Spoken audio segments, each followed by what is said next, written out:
धीरे बोलो भाई, कोई सुन ना ले। ये बात हम सबके कानों में कभी ना कभी पड़ी होगी और हमारे मुंह से भी निकली होगी।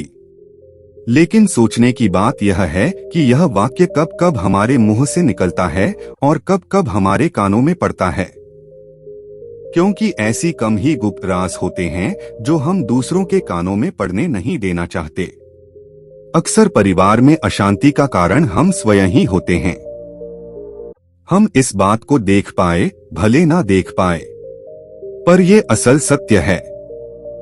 क्योंकि जाने अनजाने मूर्खतावश हम खुद ही अपनी वह बातें दूसरों को बता देते हैं जो हमें कभी नहीं बतानी चाहिए। और वही बातें जो जाने अनजाने में हमने किसी दूसरे के सामने बता दी थी, वही हमारे दुख का कारण बन जाता है, वही हमारे झगड़े का कारण बन जाता है। और फिर बाद में हमें पछतावा होता है कि मुझे यह बात किसी को बतानी नहीं चाहिए थी। मेरी ही गलती हुई कि मैंने जाने अनजाने ये बात सभी को बता दी। इसीलिए आज के इस कहानी में आपको 7 ऐसी बातें पता चलेंगी जो आपको कभी किसी को नहीं बतानी चाहिए। ये जो 7 बातें हैं जो आपको किसी को नहीं बतानी हैं। ये बातें क्यों नहीं बतानी है, इसके पीछे का तर्क आज हम आपको बताएंगे। और इन 7 बातों के अलावा अगर आपको लगता है कि कोई बात ऐसी है जो मुझसे छूट गई या मैं नहीं बता पाया तो कमेंट सेक्शन में जरूर बताना, इससे पहले कि आप इस अनोखी कहानी में खो जाएं। इस चैनल को सब्सक्राइब जरूर कर लें। तो चलिए कहानी शुरू करते हैं। एक समय की बात है। एक नगर में आकाश नाम का एक युवक रहता था। वह युवक बहुत गरीब था। उसके पास कुछ पैसा नहीं था। उसको 2 वक्त की दाल रोटी भी बड़ी मुश्किल से नसीब होती थी। किसी काम की तलाश में दिन रात खोज करने पर भी उसे कोई काम नहीं मिल रहा था। फिर एक दिन उसने अपनी पत्नी के सामने अपनी सारी समस्या बता दी। उसने अपनी पत्नी को कहा कि मैं जिस जगह भी काम मांगने के लिए जाता हूँ तो हर कोई मुझे यह कहकर काम नहीं देता कि हमारे यहाँ काम की जरूरत नहीं है। मैं काम की तलाश कर करके थक चुका हूँ। मुझे समझ नहीं आता कि मैं तुम लोगों का पेट कैसे भरूंगा, अपने बच्चों को कैसे पालूंगा, और ये चिंता मुझे दिन रात खाए जा रही है।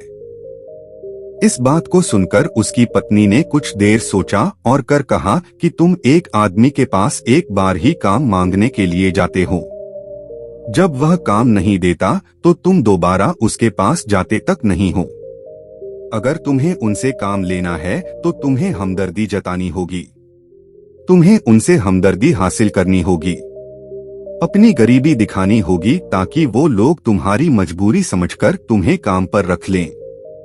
इसीलिए शर्म मत करो, उन्हें अपनी मजबूरी बताओ, अपनी गरीबी बताओ और इसी उपाय से तुम काम पा सकते हो। ये बात आकाश के मस्तिष्क में बैठ गई। आकाश अगले दिन काम मांगने के लिए वह उसी सेठ के पास जा पहुंचा जहां पर वह पिछले दिन काम मांगने के लिए गया था। लेकिन इस बार उसने हाथ जोड़कर उस सेठ से प्रार्थना की। उससे विनती की कि वह बहुत गरीब है और उसे काम की बहुत आवश्यकता है। वो जो कुछ भी उसे देंगे वह उसमें संतुष्ट हो जाएगा, पर कृपया करके मुझे अपने यहाँ काम पर रख लें। उसकी यह हालत देखकर उस सेठ ने उसे अपने यहाँ काम पर रख लिया। वह रोज वहां पर काम पर जाने लगा। अंदर ही अंदर वह खुश तो था कि उसे काम तो मिला, लेकिन उसे वेतन दूसरे लोगों से कम मिलता था। वही काम जो दूसरे लोग कर रहे थे उन्हें ज्यादा वेतन मिल रहा था और इसे कम वेतन मिल रहा था। जब इस बारे में उसने अपनी सेठ से कहा तो सेठ ने कहा कि देखो भाई, तुम्हें काम की जरूरत थी, मैंने तुम्हें काम दिया। मेरा धन्यवाद करने की बजाय तुम मुझसे शिकायत कर रहे हो। यह कैसी भलमनसाहट है। यह सुनकर आकाश वहीं पर चुप हो गया। बात कहीं ना कहीं सत्य थी। सच में सेठ ने तो उसे उसकी मजबूरी के हिसाब से ही काम दिया था और इसीलिए वह उसे अपने अनुसार ही वेतन देता था। लेकिन धीरे धीरे उसने यह बात अपने सगे संबंधियों और अपने दोस्तों को भी बताना शुरू कर दी कि उसका सेठ कैसा आदमी है और उसे कितना वेतन देता है। समय बीतता रहा और आकाश पूरी लगन के साथ अपना काम करता रहा, लेकिन अब परिस्थितियां बदलने लगी थी। सेठ अब आकाश से दूसरे लोगों से ज्यादा काम लेता था और उनसे कम वेतन उसे देता था। ये बात आकाश के मन को बहुत खलती थी। वह दूसरों से ज्यादा मेहनत कर रहा है और उनसे कम वेतन पा रहा है। इससे उसके आत्मसम्मान को बहुत गहरी चोट पहुंची। अब धीरे धीरे उसका मन अपने काम से हटने लगा। उसका मन काम में लगता ही नहीं था। जाहिर सी बात है कि ऐसी जगह है किसका मन लगेगा जहां आदमी को अपने आत्मसम्मान के साथ समझौता करना पड़े। इसीलिए जल्द ही उसने अपना काम छोड़ दिया और वह घर पर आकर खाली बैठ गया। अब उसके पास घर का खर्चा चलाने के लिए भी पैसे नहीं बचे थे। इसीलिए उसने अपने सगे संबंधियों और अपने दोस्तों से सहायता मांगनी शुरू की, लेकिन उसके दोस्त उसके सामने तो उसे दया का पात्र समझते थे, उसे दिलासा देते थे, लेकिन पीछे से उसका मजाक उड़ा देते। वह कहते हैं कि कितना बेवकूफ है, सेठ ने इतना काम लिया और बेचारे को पैसे भी नहीं दिए। अरे हम इसको पैसे दे दे तो ये हमारा पैसा वापस कैसे करेगा? इसके ऐसी हालत है कि काम तो इसके पास कुछ है नहीं, पैसा कहां से लाकर देगा? और इसी वजह से आकाश की हालत दिन ब दिन खराब होती जा रही थी। अब वह दिन रात तनाव में रहने लगा था। वही दोस्त, वही सगे संबंधी जो उसके अपने होने का दिखावा करते थे, वह उसे दया का पात्र समझ रहे थे। उन्हें उसके ऊपर तरस आ रहा था।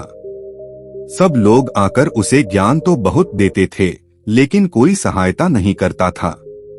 और अक्सर ऐसा ही होता है।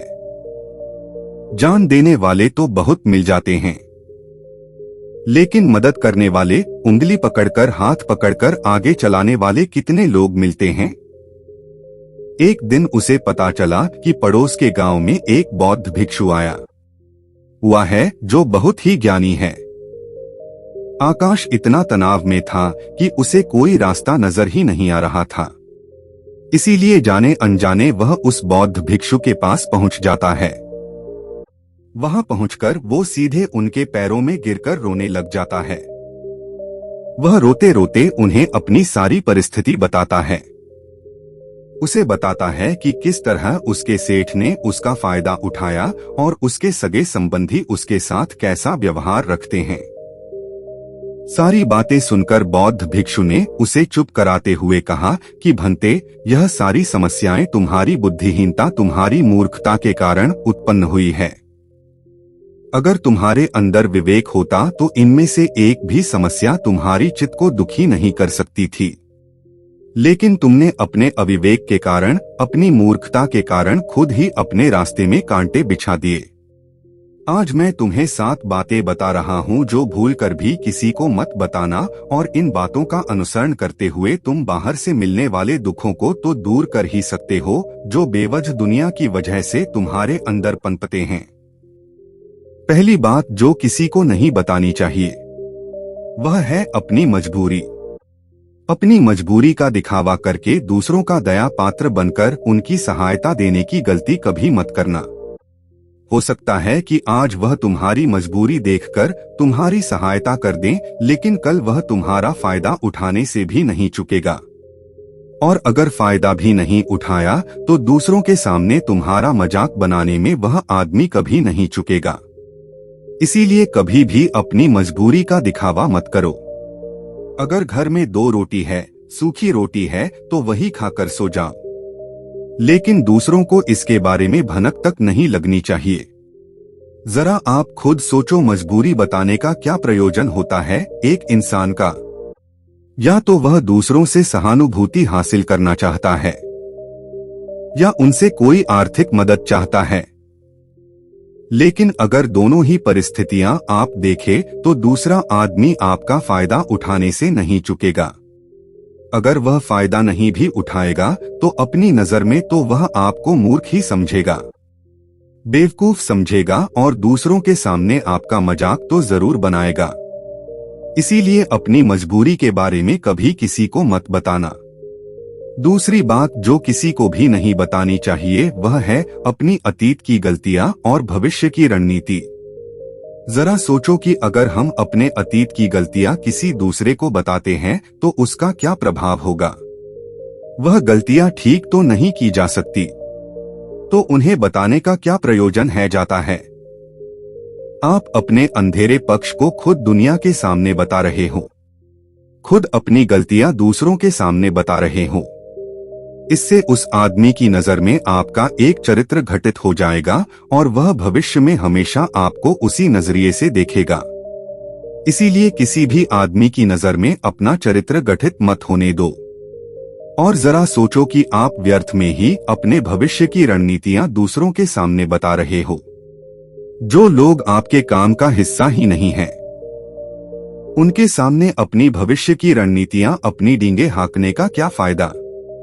वो लोग आपकी सहायता तो नहीं करेंगे, लेकिन आपकी भविष्य की रणनीति में बाधा जरूर बन सकते हैं।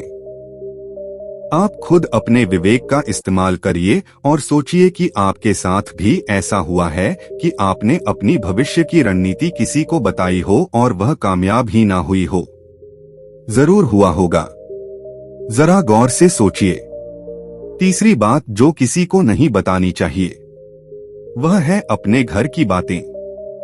जो भी हमारे घर के अंदर आपस में बातचीत होती है, हमारे माँ बाप के साथ, हमारी पत्नी के साथ, हमारे बच्चों के साथ, वो बातें परिवार तक ही सीमित रहनी चाहिए।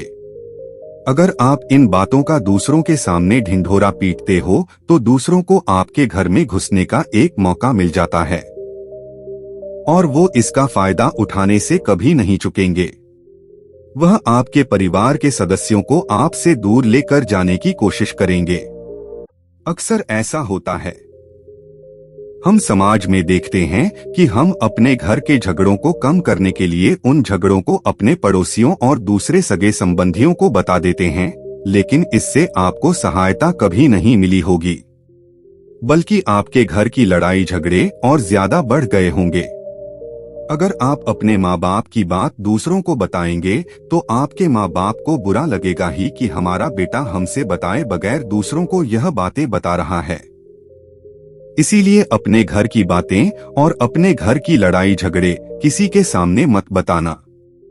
अगली बात जो मैं आपको बताने जा रहा हूँ जो किसी को नहीं बतानी चाहिए, वो सुनने पर बहुत अजीब लग सकती है, लेकिन उसका सत्य भी मैं आपको एक तर्क के माध्यम से दूंगा। मैं कहता हूं कि अपनी आमदनी किसी को मत बताना। अब अपनी आमदनी ना बताने के पीछे क्या प्रयोजन हो सकता है, अक्सर इंसान को पता नहीं होता है कि उसकी कमजोरी या उसकी ताकत क्या है। लेकिन अगर आपको अपनी कमजोरी और अपनी ताकत पता है तो पहली बात तो आप बहुत ही बुद्धिमान आदमी हैं। और दूसरी बात कि आपको ये बातें किसी से साझा नहीं करनी है, क्योंकि अगर आपकी कमजोरियां दूसरों को पता चल गई तो वो आपकी कमजोरियों का फायदा उठाएंगे, और अगर आपकी ताकत पता चल गई तो वही ताकत आपकी कमजोरी बन जाएगी, क्योंकि वह ताकत दूसरे आदमी को पता है और वो ताकत की खाट भी ढूंढ ही लेगा। अपनी कमजोरी और अपनी ताकत अपनी पत्नी या अपने पति को भी नहीं बतानी चाहिए, क्योंकि इसके बाद आपको घर में उनसे हमेशा दबके रहना पड़ेगा। अगली बात जो किसी को नहीं बतानी चाहिए वो है अपने मित्र और अपने शत्रु। आप अपने मित्रों के बारे में अगर दूसरे लोगों को बताएंगे तो वो आपके मित्रों के साथ अपनी घनिष्ठता बनाकर आपको धोखा दिलवा सकते हैं। आपकी गहरे मित्रों को आपसे दूर करने का प्रयास कर सकते हैं। अक्सर आम आदमी ऐसा नहीं करता, लेकिन आपके दुश्मन ऐसा करने की कोशिश कर सकते हैं। और दूसरी तरफ आपके शत्रु का भी किसी को नहीं पता लगना चाहिए, क्योंकि आज जो आपका मित्र है अगर कल वो आपका दुश्मन हो गया तो वह आपके दुश्मन के साथ ही मिलकर आपको परास्त कर सकता है, आपको धोखा दे सकता है। इसीलिए अपने सबसे अच्छे दोस्तों को भी अपने दुश्मन के बारे में कभी मत बताना, अगली और आखिरी बात कहना चाहता हूँ कि जब तुम दान करते हो तो दान के बारे में भी किसी को मत बताना, नहीं तो दान करना व्यर्थ हो जाता है। जब आप अपने दान का ढिंढोरा पीटते हो तो आप यह बता रहे हो कि मैं कितना बड़ा दानी पुरुष हूँ, और यह आपके अंदर एक अहंकार निर्मित करेगा। इसीलिए दान गुप्त रूप से किया जाए उतना ही अच्छा होता है, उतना ही फलदायी होता है। जब आपका बायां हाथ दान कर रहा हो तो दाएं हाथ को भी ना पता चले कि बायां हाथ दान कर रहा है। यह 7 बातें जो बौद्ध भिक्षु ने आकाश को बताई, इनमें संसार के सभी सिद्धांत छुपे हुए हैं।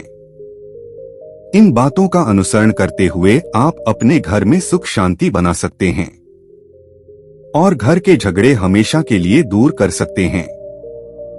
आप इन बातों के बारे में अपने विवेक से भी सोचेंगे तो आपको यह बातें सच मालूम पड़ेंगे। हमारा कहानी सुनाने का मकसद यही है कि आपका विवेक जागृत हो। आप खुद उन बातों के बारे में सोचें जो हम आपको बता रहे हैं, और अगर हम गलत है तो आप कमेंट सेक्शन में वह बात जरूर बताएं जिस पर हम गलत है। और इनके अलावा भी अगर आप कुछ जानते हैं तो उन बातों को भी कमेंट सेक्शन में जरूर डालें। तो दोस्तों, कैसी लगी आपको यह कहानी कमेंट सेक्शन में जरूर बताना, और अच्छी लगी तो इस चैनल को सब्सक्राइब जरूर कर लेना। हम मिलेंगे अगली कहानी में। नमस्कार।